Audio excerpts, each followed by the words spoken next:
ಓಂ ಸಮರ್ಥ ಸದ್ಗುರು ಶ್ರೀ ಸಾಯಿನಾಥಾಯ ನಮಃ. ಟಿಬೆಟ್ ಯೋಗಿ ಮಿಲಾರೆಪ ಚರಿತ್ರೆ ಅಧ್ಯಾಯ 15. ಅತಿ ಮುಖ್ಯವಾದದ್ದು. ಈ ಪಂಚಭೂತಾತ್ಮಕವಾದ ಶರೀರವು ದೊಡ್ಡ ಕಳ್ಳನೇ ಸರಿ. ಇದನ್ನು ನಂಬಬೇಡ. ಎಚ್ಚರವಾಗಿ ಇರು. ಯಾವಾಗಲೂ ಆಹಾರ ಮತ್ತು ವಸ್ತ್ರಕ್ಕಾಗಿ ಅದು ತಪ್ಪಿಸುವುದರೊಂದಿಗೆ ಲೌಕಿಕವಾದಗಳನ್ನು ಚಿಂತಿಸುತ್ತಾ ಸ್ವಲ್ಪ ಹೊತ್ತು ಕೂಡ ವಿರಾಮ ಕೊಡುವುದಿಲ್ಲ. ಹಾಗೆಯೇ ಈ ನಾಮರೂಪಾತ್ಮಕವಾದ ವಸ್ತುಗಳನ್ನು ಗುರುತಿಸುತ್ತಿರುವ ಮನಸ್ಸೆಂಬ ಸ್ಥಿತಿಯು ಮಹಾ ಟಕ್ಕನಿರುವನು. ಇದು ಯಾವಾಗಲೂ ಶರೀರಕ್ಕೆ ಮಾತ್ರವೇ ಗುಲಾಮಾಗಿರುವುದರಿಂದ ಯಾವಾಗಲೂ ಅದರ ಅವಶ್ಯಕತೆಗಳ ಬಗ್ಗೆಯೇ ಯೋಚಿಸುವುದರಿಂದ ಚೈತನ್ಯ ತತ್ವದಳ್ಳುಳ್ಳ ಸತ್ಯದ ಬಗ್ಗೆ ಚಿಂತನೆ ಮಾಡಲು ಅದಕ್ಕೆಂದಿಗೂ ವಿರಾಮವೇ ದೊರೆಯುವುದಿಲ್ಲ. ಹಾಗೆಯೇ ಗುರುತಿಸುವ ಸ್ಥಾಯಿಯಲ್ಲಕ್ಕಾಗಿ ಭೌತಿಕ ಸ್ಥಾಯಿಯಲ್ಲಾಗಲಿ ನೋಡಿದರೆ ಇಂದ್ರಿಯ ಜನ್ಮ ಅನುಭವಕ್ಕೆ ಸೇರಿದ ಅನ್ಯತ್ವ ನಾನಾತ್ವವೆಂಬ ಅಜ್ಞಾನವೇ ಟಕ್ಕ.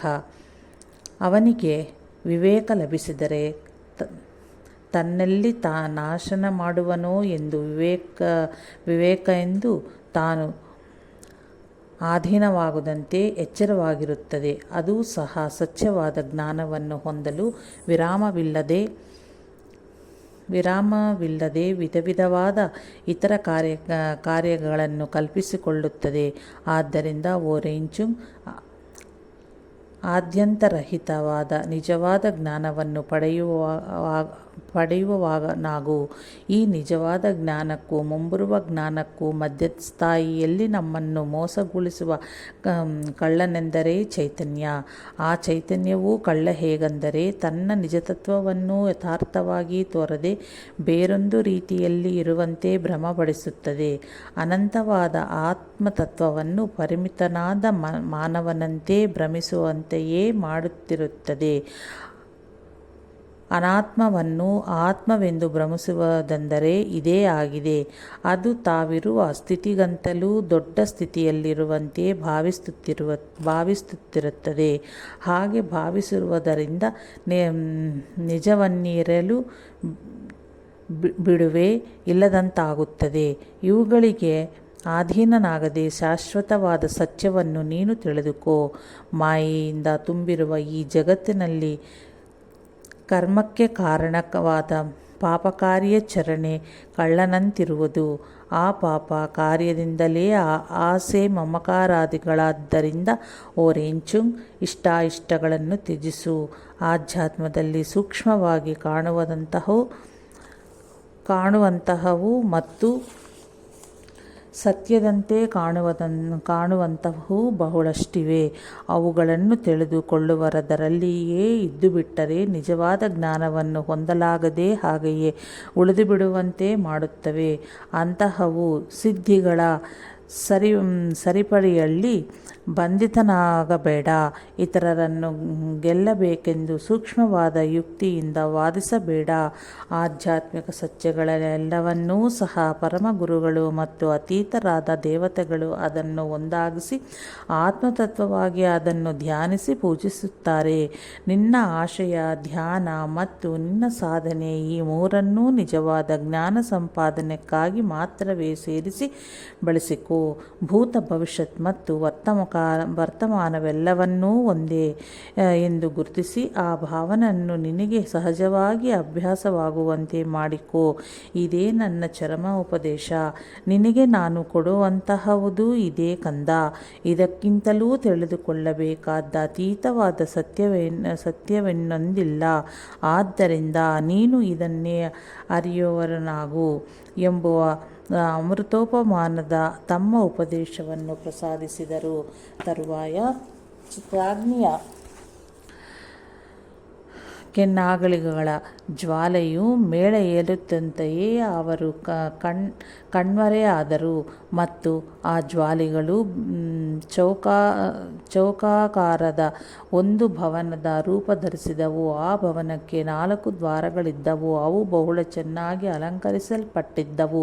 ಅದರ ಸುತ್ತಲೂ ಕಾಮನ ಬಿಲ್ಲಿನಂತಹ ಕಾಂತಿಪುಂಜವು ಆವರಿಸಿತು. ಸುತ್ತಲೂ ಕಾಂತಿಯ ಕಿರಣಗಳಿಂದ ಇಳಿಬಿಟ್ಟ ತೆರೆಗಳು ವಿಜೃಂಭಿಸುತ್ತಿದ್ದವು. ಆ ಜ್ವಾಲೆಗಳಲ್ಲಿಯೇ ಆ ಭವನದ ಮೇಲ್ಛಾವಣಿ ಮತ್ತು ಅವುಗಳ ಮೇಳುಳ್ಳ ಕಳಶಗಳು ಸ್ಪಷ್ಟವಾಗಿ ಗೋಚರಿಸಿದವು. ಅವೆಲ್ಲವೂ ವಿಧವಾಗಿ ರೂಪಾಂತರಗೊಳ್ಳುತ್ತಿದ್ದವು. ಆ ಜ್ವಾಲೆಗಳಿಂದ ಬರುತ್ತಿದ್ದ ಶಬ್ದಗಳು ವಿವಿಧ ವಾದ್ಯಗಳ ಸಂಗೀತದಂತಿದ್ದವು.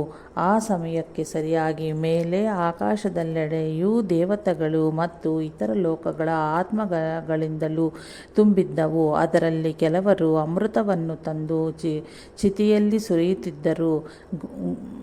ಘುಮಘುಮಿಸುವ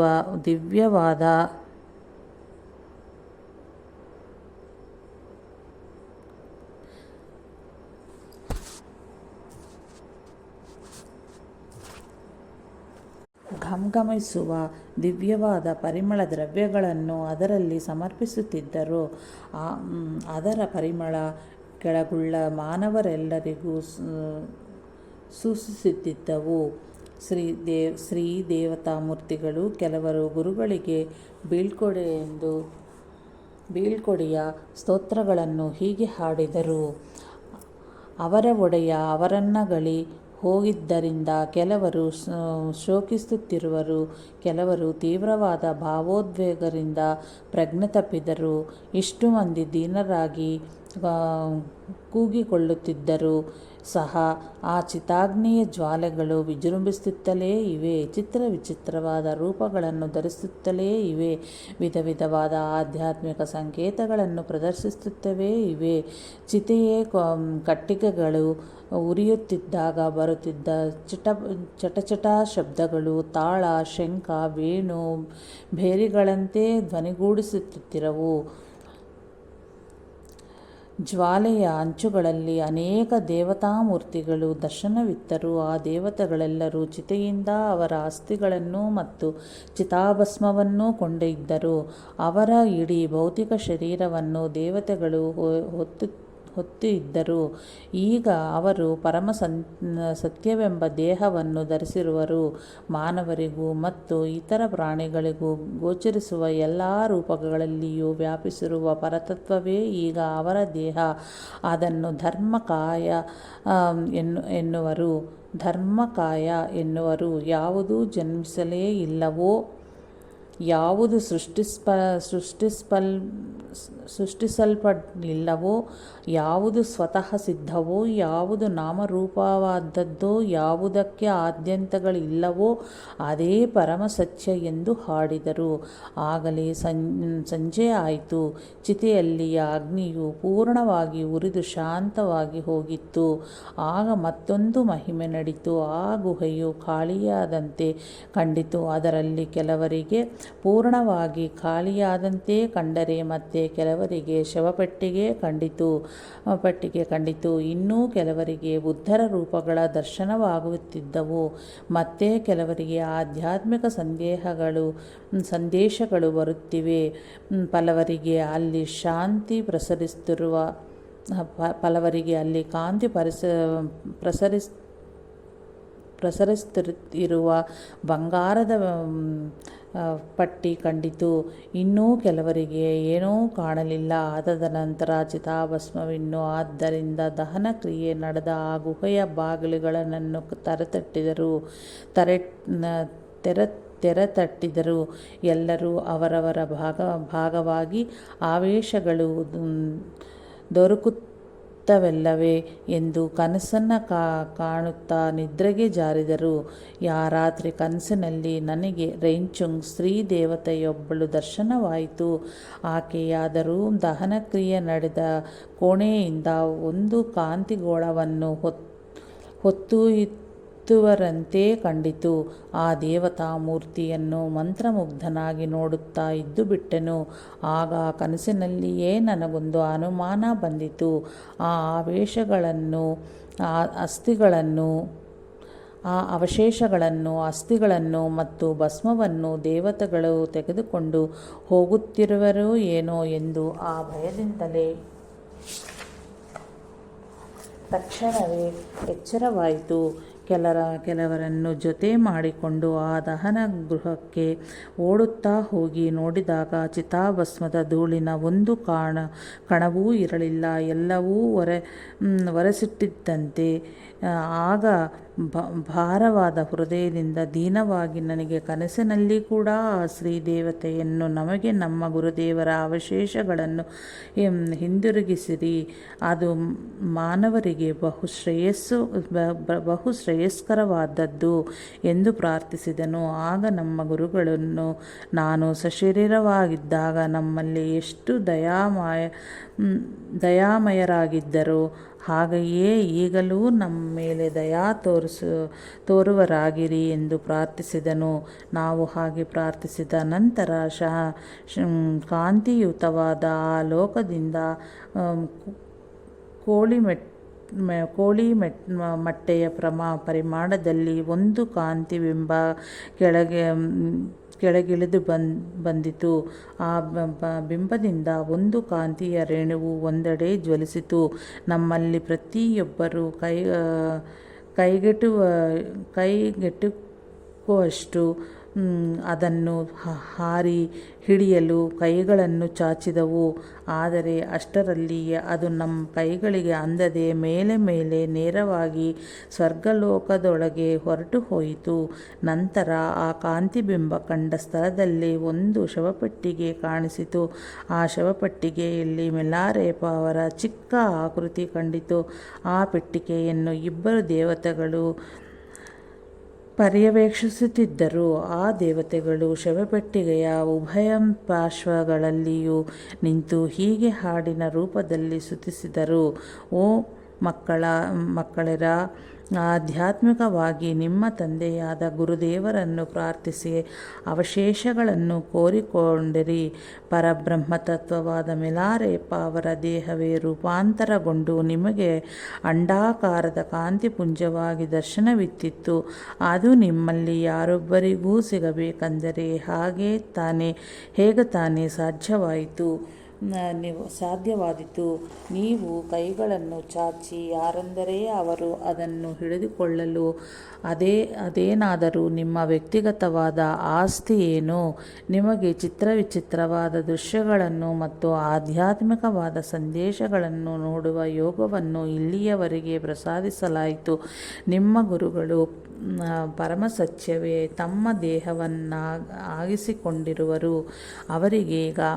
ಅವರೀಗ ಅತೀತವಾದ ಶಕ್ತಿಗಳೆಲ್ಲದರಲ್ಲಿಯೂ ಪ್ರಕಟಗೊಳ್ಳುತ್ತಿರುವರು. ಆದ್ದರಿಂದ ಅವರಲ್ಲಿ ನಿಮಗುಳ್ಳ ಈ ವಿಶ್ವಾಸವನ್ನು ದೃಢಪಡಿಸಿಕೊಳ್ಳಿರಿ. ನೀವು ಲೌಕಿಕವಾದ ಈ ಲೋಕದಿಂದ ದೂರ ಉಳಿದವರಾದರೆ ಅತೀತ ಶಕ್ತಿಗಳು, ದೇವತೆಗಳು ಮತ್ತು ಮಹಾತ್ಮರೆಲ್ಲರೂ ನಿಮ್ಮೊಡನೆಯೇ ಇರುವವರಾಗಿರ್ತಾರೆ. ನಿಮ್ಮ ಸಾಧನೆ ಹೃದಯಪೂರ್ವಕವಾಗಿದ್ದರೆ ಯೋಗದಲ್ಲಿ ಪರಿಪೂರ್ಣವಾಗುತ್ತೀರಿ. ನೀವು ಯಾವ ಪರಿಸ್ಥಿತಿಯಲ್ಲಿ ಇದ್ದರೂ ಪರಿಪೂರ್ಣವಾದ ತೃಪ್ತಿ ಹೊಂದಿದ್ದಲ್ಲಿ ನಿಮ್ಮ ಕೋರಿಕೆಗಳು ನಿಮ್ಮ ಅಧೀನದಲ್ಲೇ ಇರುತ್ತವೆ. ನೀವು ಕುಲ ಮತ ಭೇದಗಳನ್ನು ತ್ಯಜಿಸಿದಲ್ಲಿ ಆಗ ನಿಮ್ಮ ದೃಷ್ಟಿಯು ಸರಿಯಾದದೆಂದು ಅರ್ಥ. ನಿಜವಾಗಿಯೂ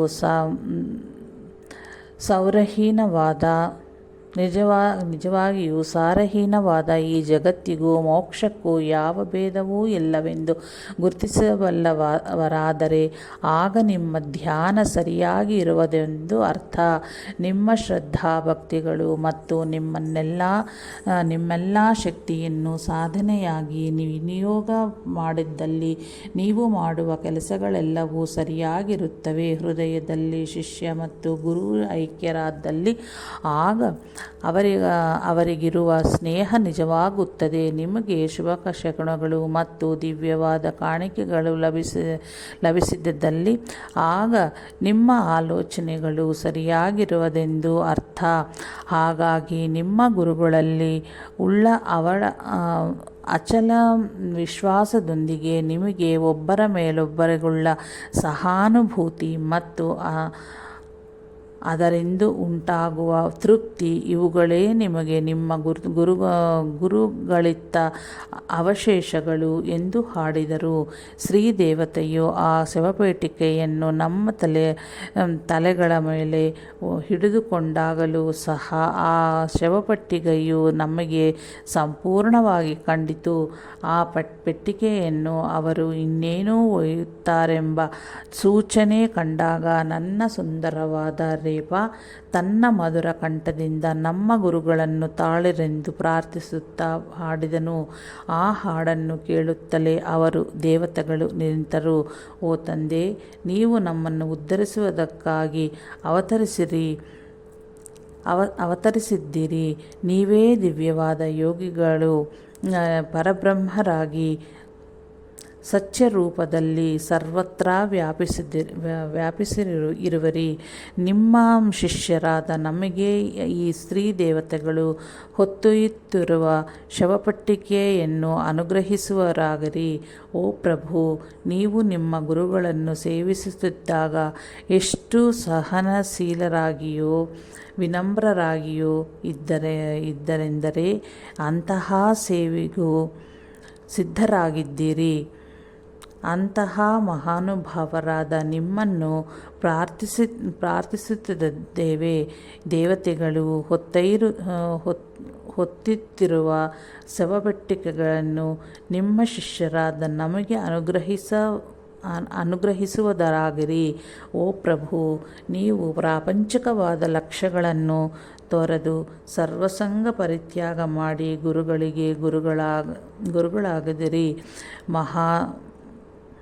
ಮಹಾಧೀರರೆಂದು ವಿಶ್ವವಿಖ್ಯಾತರಾದಿರಿ. ಅಂತಹ ಮಹಾನುಭಾವರಾದ ನಿಮ್ಮನ್ನು ಪ್ರಾರ್ಥಿಸುತ್ತಿದ್ದೇನೆ. ಆ ದೇವತೆಗಳು ಹೊತ್ತೊಯ್ಯುತ್ತಿರುವ ಶವಪೆಟ್ಟಿಗೆಯನ್ನು ನಿಮ್ಮ ಶಿಷ್ಯರಾದ ನಮಗೆ ಅನುಗ್ರಹಿಸುವರಾಗಿರಿ.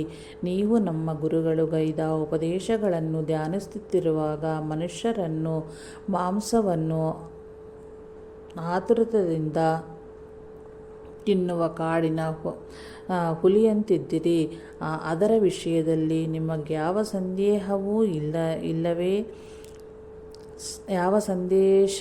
ಇಲ್ಲದೆ ನಿಮ್ಮ ಧ್ಯಾನವು ಲಕ್ಷ್ಯದಾಚೆಗೆ ಒಂದು ಕ್ಷಣವೂ ಅತ್ತಿತ್ತ ಸರಿಯಿರಲಿಲ್ಲ.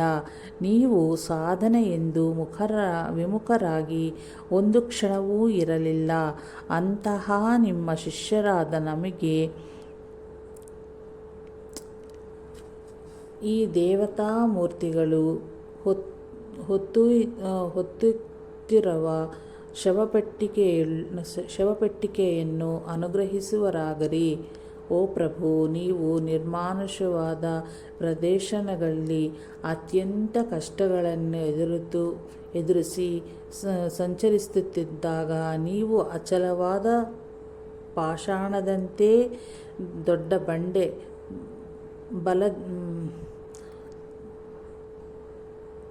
ಬಲದಿಂದಿದ್ದಿರಿ. ಎಂತಹ ಕಷ್ಟಗಳೆದುರಾದರೂ ಎಳ್ಳಷ್ಟು ಧೃತಿಗೆಡದ ಮಹಾಯೋಗಿಯಾಗಿ ಪ್ರಕಾಶಿಸಿದಿರಿ. ಅಂತಹ ಮಹಾನುಭಾವರಾದ ನಿಮ್ಮನ್ನು ಪ್ರಾರ್ಥಿಸುತ್ತಿದ್ದೇವೆ. ದೇವತೆಗಳು ಹೊತ್ತೊಯ್ಯುತ್ತಿರುವ ಶವಪೆಟ್ಟಿಗೆಯನ್ನು ನಿಮ್ಮ ಶಿಷ್ಯರಾದ ನಮಗೆ ಅನುಗ್ರಹಿಸುವರಾಗಿರಿ. ನೀವು ಪರಿಪೂರ್ಣವಾದ ಜ್ಞಾನವನ್ನು ಪಡೆಯುತ್ತಾ ಮಾನವಾತೀತ ಶಕ್ತಿಗಳನ್ನು ಪಡೆಯುತ್ತಿರುವ ಚಿಹ್ನೆಗಳು ಬಾಹ್ಯವಾಗಿಯೇ ಕಾಣುತ್ತಿದ್ದರೂ ಸಹ ದೃಢವಾಗಿಯೂ ನಿರ್ಭಯರಾಗಿಯೂ ಇದ್ದೀರಿ. ಅಂತಹ ನಿಮ್ಮ ಶಿಷ್ಯರಾದ ನಮಗೆ ಈ ದೇವತೆಗಳು ಹೊತ್ತೊಯ್ಯುತ್ತಿರುವ ಶವಪೆಟ್ಟಿಗೆಯನ್ನು ಅನುಗ್ರಹಿಸುವರಾಗಿರಿ. ಓ ಪ್ರಭು, ನೀವು ಮತ್ತು ನಿಮ್ಮ ಶಿಷ್ಯರೆಲ್ಲರೂ ಒಂದೆಡೆ ಸೇರಿದಾಗ ಚಕಮಕಿ ಕಲ್ಲಿನ ಮೇಲೆ ಸೂರ್ಯನ ಕಿರಣಗಳು ಪ್ರಸರಿಸಿದಂತೆ ಇರುತ್ತದೆ. ಆಗ ನಿಮ್ಮ ಪ್ರಭಾವದಿಂದ ನಮ್ಮಗಳ ಮನಸ್ಸಿನ ಮೇಲೆ ಆಧಿಪತ್ಯವನ್ನಿತ್ತ ನಿಮ್ಮ ಶಿಷ್ಯರಾದ ನಮಗೆ ದೇವತೆಗಳು ಹೊತ್ತೊಯ್ಯುತ್ತಿರುವ ಶವಪೆಟ್ಟಿಗೆಯನ್ನು ಅನುಗ್ರಹಿಸುವರಾಗಲಿ.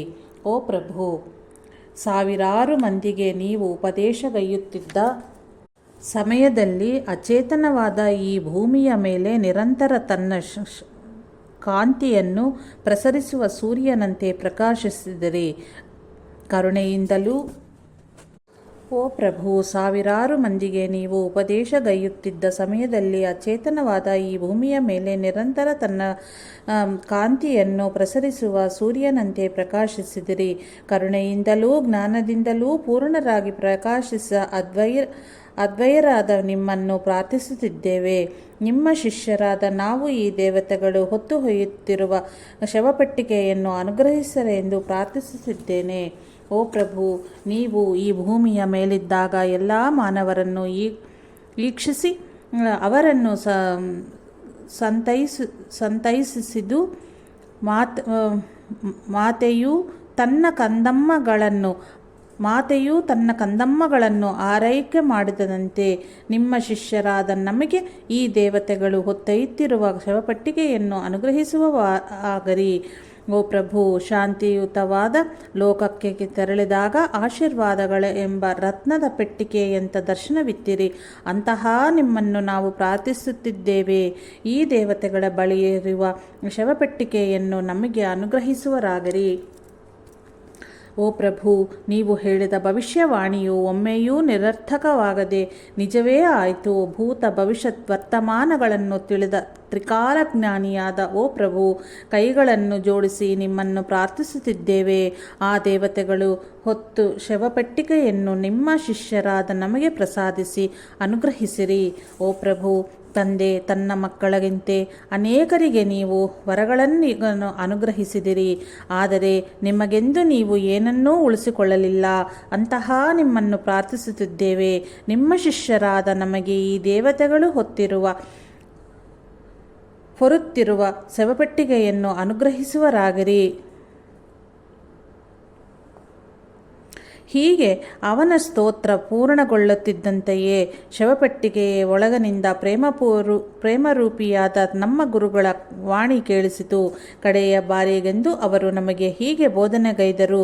ನನ್ನಲ್ಲಿ ಪರಿಪೂರ್ಣವಾದ ವಿಶ್ವಾಸದಿಂದ ಮುಂಬರುವ ಕಾಲದಲ್ಲಿ ಅತ್ಯುನ್ನತವಾದ ಸ್ಥಿತಿಯನ್ನು ಹೊಂದುವ ಲಕ್ಷಣಗಳನ್ನುಳ್ಳ ನೀವು ಹೀಗೆ ಪ್ರಾರ್ಥನೆ ಮಾಡಿದ್ದರಿಂದ ಮತ್ತೆ ಸತ್ಯವನ್ನು ಬೋಧಿಸುತ್ತಿರುವೆನು.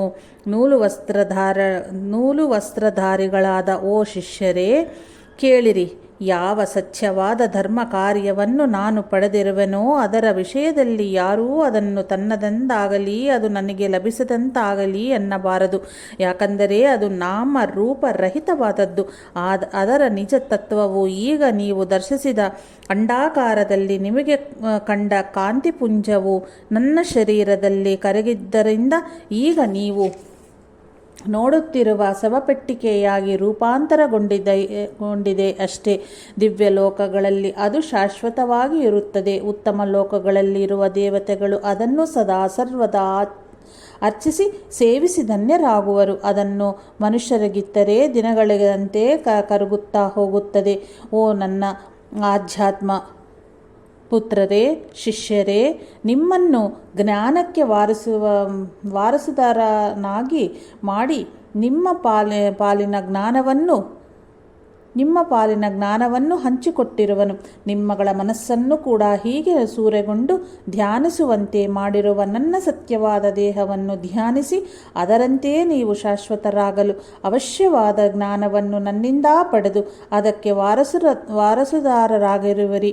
ಈಗ ನಾನು ವರ್ಣಿಸುವಂತಹ ನನ್ನ ಸ್ವರೂಪದ ಬಗ್ಗೆ ಚೆನ್ನಾಗಿ ಧ್ಯಾನಿಸಿ ಚಿಂತನೆ ಮಾಡಿರಿ.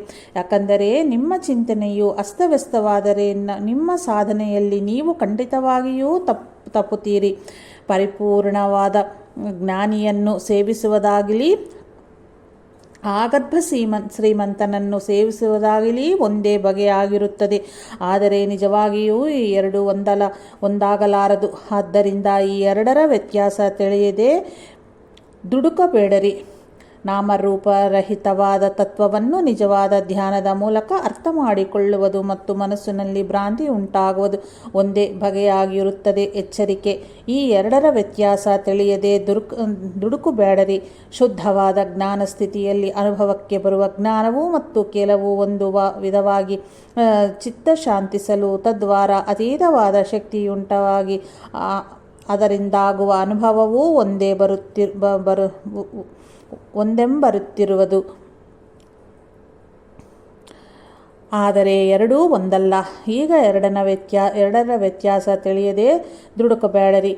ನಿಜವಾದ ಶುದ್ಧ ಹೃದಯರಾದಾಗ ಯಾರೂ ಏನೂ ಹೇಳದೆಯೇ ಮನಸ್ಸಿಗೆ ಯಥಾರ್ಥ ಜ್ಞಾನ ಉಂಟಾಗುವುದು ಮತ್ತು ತಮ್ಮಲ್ಲಿ ಆಳವಾಗಿ ನಾಟಿದ ಇಷ್ಟಾಯಿಷ್ಟಗಳಿಂದ ಇದೇ ಯಥಾರ್ಥವೆಂದು ಮನಸ್ಸಿಗೆ ತೋಚುವುದು ಒಂದೇ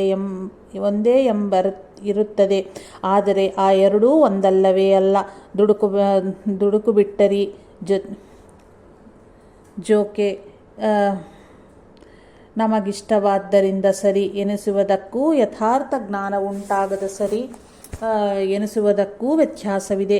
ಏಕಾಗ್ರ ಮನಸ್ಸಿಗೆ ಗೋಚರಿಸುವ ಸತ್ಯವೂ ಮತ್ತು ಇತರರನ್ನು ಸೇವಿಸಬೇಕು ಪವಿತ್ರವಾದ ಸಂಕಲ್ಪವೂ ಒಂದೇ ಎಂಬಂತೆ ಕಾಣುತ್ತವೆ. ಆದರೆ ಎರಡೂ ಒಂದಾಗಲು ಸಾಧ್ಯವಿಲ್ಲ. ದುಡುಕಬೇಡಿರಿ. ಆಧ್ಯಾತ್ಮಿಕವಾದ ಫಸಲು ಮತ್ತು ಲೌಕಿಕವಾದ ಸಿರಿ ಸಂಪತ್ತುಗಳೂ ಒಂದೇ ಎಂಬಂತಿರುವವು. ಆದರೆ ಅವು ಒಂದಾಗಲಾರವು. ದುಡುಕಬೇಡಿರಿ.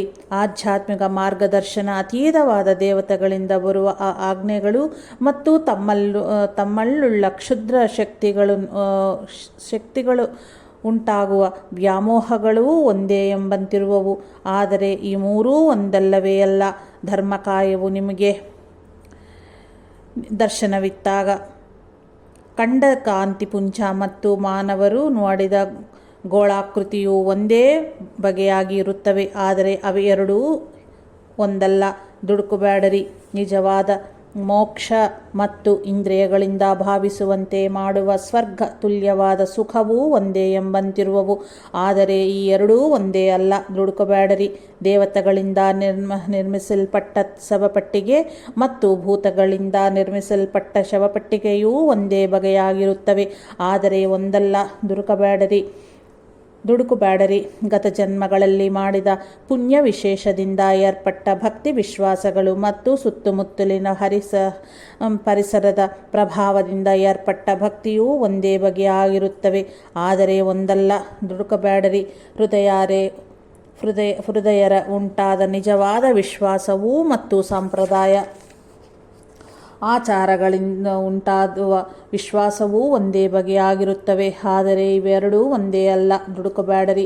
ನಿಜವಾದ ಬುದ್ಧ ಧರ್ಮವನ್ನು ಹೃದಯಪೂರ್ವಕವಾದ ಭಕ್ತಿ ವಿಶ್ವಾಸಗಳಿಂದ ಅಧ್ಯಯನ ಮಾಡುವುದು ಮತ್ತು ಗುರುಗಳೆಂದರಿಗೆ ಕೇವಲ ಬಾಹ್ಯಾಚಾರಕ್ಕಾಗಿ ಶ್ರದ್ಧೆಯಿಂದ ಓದುವುದು ಒಂದೇ ಬಗೆಯಾಗಿರುತ್ತವೆ. ಆದರೆ ಅವೆರಡೂ ಒಂದಲ್ಲವೇ ಅಲ್ಲ. ದುಡುಕಬೇಡಿರಿ. ಈ ಶವಪೆಟ್ಟಿಗೆಯು ಹಿಂದೆ ಬಂದ ವರ್ತಮಾನ ಕಾಲದಳ್ಳ ಮತ್ತು ಮುಂಬರುವ ಕಾಲದಲ್ಲಿ ಬರುವ ಬುದ್ಧರಿಗೂ ಸಂಕೇತವಾಗಿದೆ. ಇದರಲ್ಲಿ ಅವರ ಎಲ್ಲರೂ ಸೇರಿರುವರು. ಇದರಲ್ಲಿಯೂ ಸಹ ನಿಮ್ಮ ಗುರುವಾದ ಮಿಲಾರೇಪ ಧ್ಯಾನ ಸ್ಥಿತಿಯಲ್ಲಿರುತ್ತಾರೆ. ಈಗ ಈ ಪೆಟ್ಟಿಗೆಯನ್ನು ಆನಂದಮಯವಾದ ಲೋಕಗಳಿಗೆ ತೆಗೆದುಕೊಂಡು ಹೋಗುತ್ತಾರೆ. ಅಲ್ಲಿ ಇದಕ್ಕೆ ಸುಸ್ವಾಗತವೂ ಲಭಿಸಿದೆ. ಈಗ ಈ ಶವಪೆಟ್ಟಿಗೆಯನ್ನು ನೀವು ಹೃದಯಪೂರ್ವಕವಾದ ಭಕ್ತಿ ಶ್ರದ್ಧೆಗಳಿಂದ ಪ್ರಾರ್ಥನೆ ಮಾಡಿ ಗೌರವಯುಕ್ತವಾದ ಕಾಣಿಕೆಗಳನ್ನು ಸಮರ್ಪಿಸಿದಲ್ಲಿ ನಿಮ್ಮ ವಿಶ್ವಾಸವನ್ನು ದೃಢವಾಗಿಸಿ ನಿಮ್ಮನ್ನು ರಕ್ಷಿಸುತ್ತದೆ. ನಿಮಗೆ ವಿವೇಕಪೂರಿತವಾದ ವೈರಾಗ್ಯ ಪ್ರಾಪ್ತವಾಗಬೇಕೆಂದರೆ ಈ ಶವಪೆಟ್ಟಿಗೆಯ ಕೆಳಗೆ ಸಿರಬಾಗಿ ನಮಸ್ಕರಿಸಿರಿ ಎಂದರು. ನಾವು ಅಂತೆಯೇ ಮಾಡಿದೆವು. ತರುವಾಯ ದೇವತೆಗಳು ಆ ಪೆಟ್ಟಿಗೆಯನ್ನು ಆಕಾಶದಲ್ಲಿ ತೆಗೆದುಕೊಂಡು ಹೋಗುವುದು ಕಾಣಿಸಿತು. ಅವರು ಹಾಗೆ ನಮ್ಮ ತಲೆಗಳ ಮೇಲೆ ಹೋಗುತ್ತಿದ್ದಂತೆಯೇ ಪೆಟ್ಟಿಗೆಗಳಿಂದ ಕಾಂತಿಯ ಕಿರಣಗಳು ಬಂದು ನಮ್ಮಲ್ಲಿ ಪ್ರತಿಯೊಬ್ಬರ ಶಿರಸ್ಸನ್ನು ತಾಕಿತು. ಆಗ ನಮಗೊಂದು ದಿವ್ಯ ದರ್ಶನವೂ ಆಯಿತು. ಅದರಲ್ಲಿ ಅತ್ಯುತ್ತಮವಾದ ಲೋಕಗಳಿಗೆ ಸೇರಿದ ದೇವತೆಗಳು ಮತ್ತು ಅವರ ಅನುಚರರು ನಮಗೆ ಕಂಡರು. ಕಡೆಗೆ ಆ ದೇವತೆಗಳೆಲ್ಲರೂ ಸೇರಿ ಒಂದೇ ಕಾಂತಿಪುಂಜವಾಗಿ ಅದು ಪೂರ್ವ ದಿಕ್ಕಿನ ಕಡೆ ಅತ್ಯಂತ ವೇಗವಾಗಿ ಹೊರಟು ಹೋಯಿತು. ಅಷ್ಟೇ ಅಲ್ಲದೆ ಅವರವರ ಶಕ್ತಿ ಸಾಮರ್ಥ್ಯಗಳಿಗೂ ಅನುಗುಣವಾಗಿ ಎಲ್ಲರಿಗೂ ದಿವ್ಯವಾದ ಲೀಲೆಗಳು ಕಂಡವು. ನಮ್ಮ ಗುರುಗಳಾದ ಮಿಲಾರೇಪಾರವರು ಎಷ್ಟು ಸಮಾಧಾನ ಹೇಳಿದರೂ ಅಲ್ಲಿದ್ದ ಬಹಳ ಮಂದಿಗೆ ಅವರ ಅಸ್ಥಿಗಳು ದೊರೆಯಲಿಲ್ಲ ಎಂದು ನಿರಾಶರಾಗಿಯೇ ಇದ್ದರು. ಆಗ ನಮ್ಮ ಗುರುಗಳ ಶರೀರವಾಣಿ ಕೇಳಿಸಿತು. ಆದರೆ ಈ ಬಾರಿ ಅವರ ರೂಪ ಕಾಣಿಸಲಿಲ್ಲ.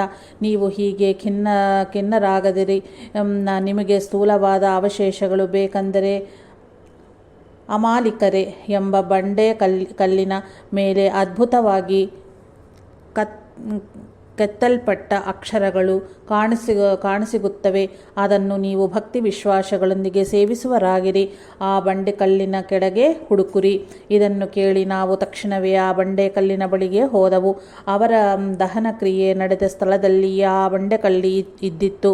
ಯಾರಿಗೆ ಅವಶೇಷಗಳು ಬೇಕೆಂಬ ಗಾಢವಾದ ಕೋರಿಕೆ ಇದ್ದಿತ್ತೋ ಅವರ ಎಲ್ಲರಿಗೂ ತೃಪ್ತಿಯಾಗುವಂತೆ ಗುರುಗಳು ಭೌತಿಕ ದೇಹದ ಅವಶೇಷಗಳು ದೊರೆತವು. ಆ ಬಂಡೆಕಲ್ಲು ಇಂದಿಗೂ ಚೂಚಾರ್ ಪ್ರಾಂತ್ಯದ ಮಠದಲ್ಲಿ ಇದೆ. ಆ ಬಂಡೆಕಲ್ಲನ್ನು ಅಲ್ಲಿ ಸ್ಥಾಪಿಸಲಾಗಿದೆ. ಆದರೆ ಅವರ ಪರಿಪಕ್ವ ಶಿಷ್ಯರು ತಮಗೆ ಅವಶೇಷಗಳು ದೊರೆಯದಿದ್ದರೂ ತೃಪ್ತರಾಗಿಯೇ ಇದ್ದರು. ಯಾಕಂದರೆ ತಮ್ಮ ಗುರುಗಳು ಬುದ್ಧತ್ವವನ್ನು ಪಡೆದು ಎಲ್ಲಿದ್ದರೂ ಸಹ ಮತ್ತೆ ಅವರನ್ನು ಆ ಸ್ಥಿತಿಯಲ್ಲಿಯೇ ಭೇಟಿಯಾಗುತ್ತವೆಂಬ ತೃಪ್ತಿ ಅವರಿಗಿದೆ. ಮಿಲಾರೇಪಾರ ಜೀವನ ಒಂದು ಆದರ್ಶಪ್ರಾಯವಾದ ಆಧ್ಯಾತ್ಮ ಜೀವನಕ್ಕೆ ಪ್ರಾಣಪ್ರದವಾಗಿ ಅವರ ಬಗ್ಗೆ ಶ್ರವಣ ಮಾಡಿದವರೆಲ್ಲರ ಮನಸ್ಸಿನಲ್ಲಿಯೂ ಸಹ ಮತ್ತೆ ಅವರು ಸಚೇತನರಾಗುವರೆಂದು ಅವರು ಭಾವಿಸಿದರು. ಅಷ್ಟೇ ಅಲ್ಲದೆ ಗುರುಗಳ ಬಳಿ ತಾವು ಪಡೆದ ದೀಕ್ಷಾ ವ್ಯಾಖ್ಯೆಗಳೆಲ್ಲವೂ ಪ್ರತಿಯೊಬ್ಬ ಸಾಧಕನಿಗೂ ಉಪಯೋಗವಾಗುವುದೇ ಅಲ್ಲದೆ ಅದರಿಂದ ಸಮಸ್ತ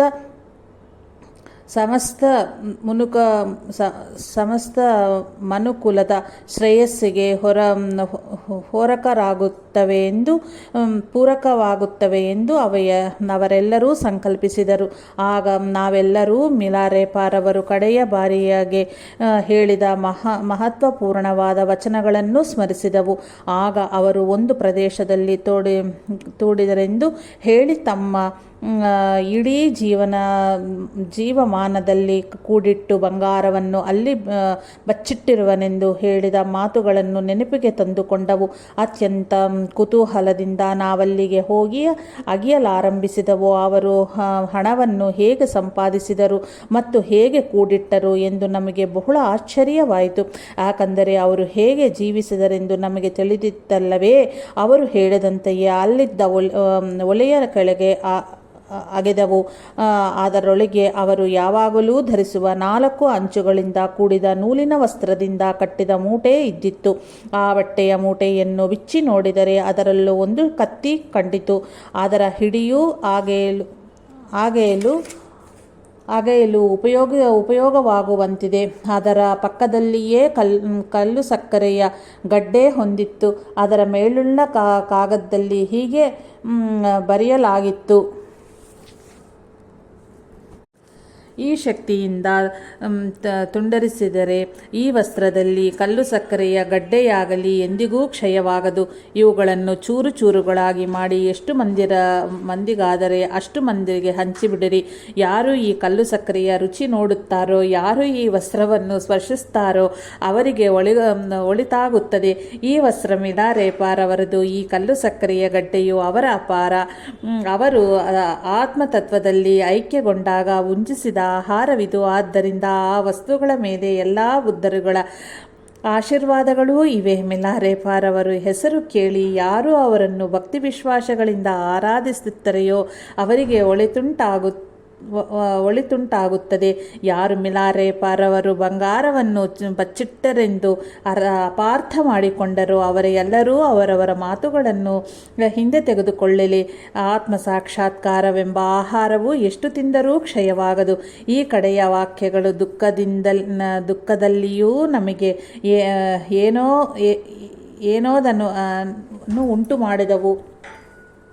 ಏನನ್ನದನ್ನು ಉಂಟು ಮಾಡಿದವು. ಆದರೆ ಕೆಳಗೆಯ ಚಿಕ್ಕ ಪದ್ಯವೂ ಇದ್ದಿತ್ತು. ಅದರಲ್ಲಿ ಸಮಾಧಿ ಸ್ಥಿತಿಯುಳ್ಳವರು ಧರಿಸುವ ವಸ್ತ್ರ ಮತ್ತು ಸೇವಿಸುವ ಆಹಾರದ ಅರ್ಥವೇನೆಂಬುದು ಪೂರ್ಣವಾಗಿ ವಿವರಿಸಲ್ಪಟ್ಟಿದೆ.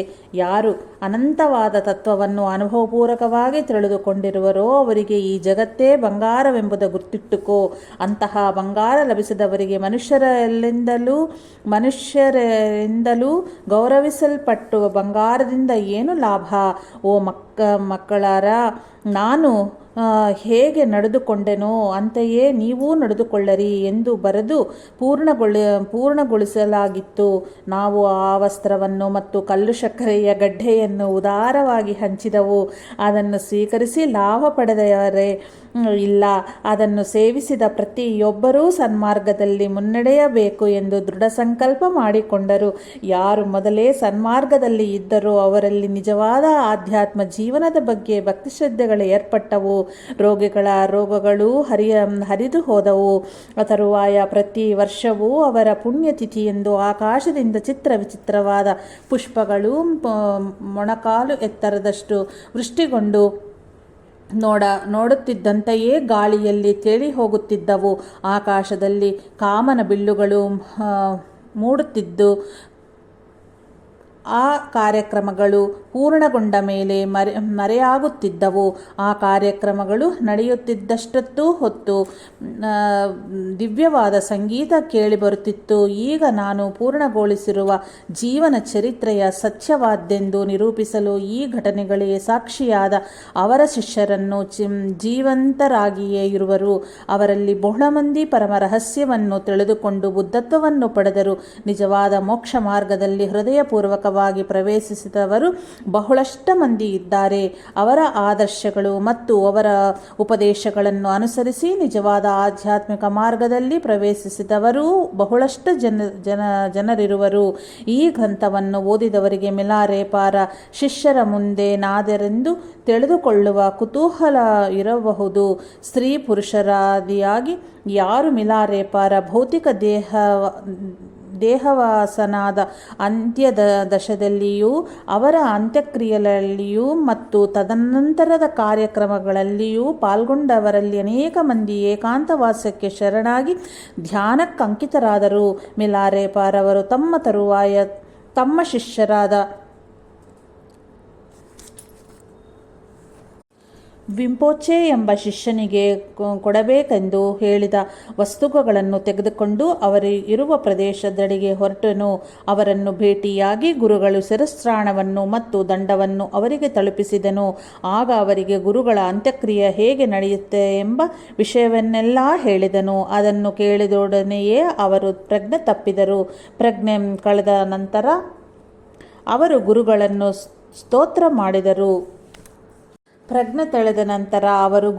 ಸ್ತೋತ್ರ ಮಾಡಿದರು. ಅವರು ಬರೆದ ಮಿಲಾರೆಪಾರ ಚರಿತ್ರೆಯಲ್ಲಿ ಅವುಗಳನ್ನು ನೋಡಬಹುದು.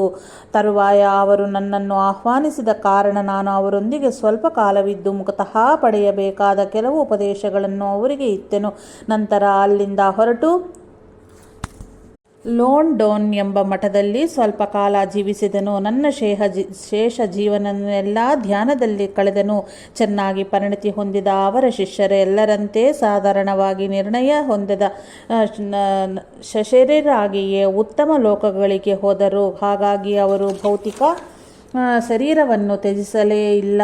ಇಂತಹ ಶಿಷ್ಯರಲ್ಲಿ ಈ ಚರಿತ್ರೆಯನ್ನು ಬರೆದ ರೇಂಚುಂಗ್ರು ಒಬ್ಬರು. ಕೆಲವು ಶಿಷ್ಯರು ಮಾತ್ರ ಶರೀರ ತ್ಯಜಿಸಿದರು, ಯಾಕಂದರೆ ಅದಕ್ಕಿಂತಲೂ ಕೆಳಗಿನ ಸ್ಥಾಯಿಯಲ್ಲಿರುವವರಿಗೆ ಪೂಜಿಸಿಕೊಳ್ಳಲು ಅವಕಾಶ ನೀಡಲು ಸೊಗೆ ಅವರು ಹಾಗೆ ಅವರ ಶರೀರವನ್ನು ತ್ಯಜಿಸಿ ಪರಮಪದವನ್ನೈದರು. ಈ ವಿಧವಾಗಿ ಮಿಲಾರೆಪಾರ್ ಅವರು ಬಹಳ ಕಷ್ಟಪಟ್ಟು ಅತ್ಯಂತ ದುರ್ಬಲರಾದ ಬಾಧೆಗಳನ್ನು ಸಹಿಸಿ ದೃಢವಾದ ಆತ್ಮನಿಗ್ರಹದಿಂದ ಸಾಧಿಸಿದ ಆಧ್ಯಾತ್ಮಿಕ ಜ್ಞಾನವು ಪ್ರಪಂಚವನ್ನೆಲ್ಲ ವ್ಯಾಪಿಸಿತು. ಈ ಲೋಕ ಮತ್ತು ಇದಕ್ಕೆ ಅತೀತವಾದ ಲೋಕಗಳನ್ನು ವ್ಯಾಪಿಸಿತು. ಮತ್ತು ಈ ವಿಧವಾಗಿ ಮಿಲಾರೆಪಾರ ಚರಿತ್ರೆಯು ಪೂರ್ಣವಾಯಿತು. ಯಾರು ಸರ್ವ ಜೀವರಾಶಿಗಳ ಶ್ರೇಯಸ್ಸಿಗಾಗಿಯೇ ಜೀವಿಸಿ ದೇಹ ತ್ಯಜಿಸಿದರು ಮತ್ತು ಬುದ್ಧತ್ವವನ್ನು ಪಡೆದರೋ ಅಂತಹ ಮಿಲಾರೆಪಾರ್ ಅವರ ದಿವ್ಯ ಚರಿತ್ರೆಯು ಈ ವಿಧವಾಗಿ ಪೂರ್ಣಗೊಂಡಿದೆ. ಓಂ ಸಾಯಿ, ಓಂ ಸಾಯಿ, ಓಂ ಸಾಯಿ. ಮಿಲಾರೆಪಾ ಸದ್ಗುರುವೇ ನಮಃ. ಅವಧೂತ ಚಿಂತನ ಶ್ರೀ ಗುರುದೇವ ದತ್ತ. ಶ್ರೀ ಸಚ್ಚಿದಾನಂದ ಸದ್ಗುರು ಸಾಯಿನಾಥ್ ಮಹಾರಾಜ್ ಕಿ ಜೈ. ಶ್ರೀ ಸದ್ಗುರು ಸಾಯಿನಾಥಾರ್ಪಣಮಸ್ತು. ಶುಭಂ ಭವತ್ತು. ಜೈ ಸಾಯಿ ಮಾಸ್ಟರ್. ಜೈ ಸಾಯಿ ಮಾಸ್ಟರ್.